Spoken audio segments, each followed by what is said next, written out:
no hay una educación afectiva, una educación afectivo-sexual eficaz, no se enseña a respetar, es como si se diera por hecho que se hace, cuando estamos viendo en la práctica que no. Cuando hay muchos adolescentes con 16 años, 17, 18 ya tienen relaciones de violencia, ya sufren violencia en edades tan tempranes.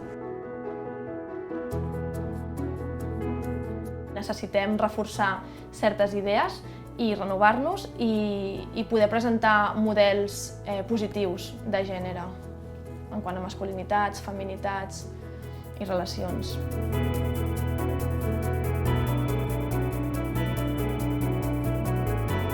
Yo creo que la educación mediática y como la lectura crítica de medios es una cosa que se puede enseñar, que se puede aprender y que además se puede ejercitar a lo largo de la vida.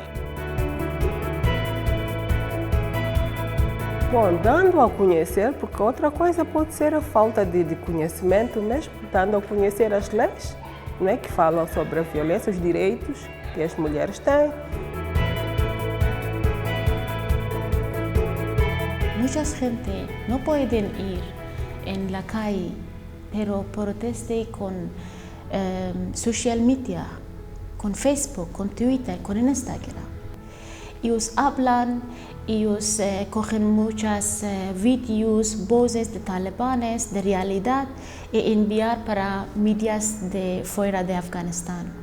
Ese es también un tipo de protesto.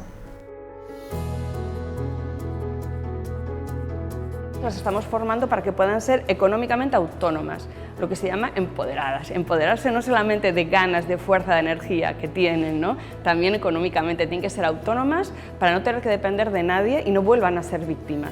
Una mujer sale de la violencia pero puede volver a entrar, hay que darles todas las herramientas para que eso no ocurra.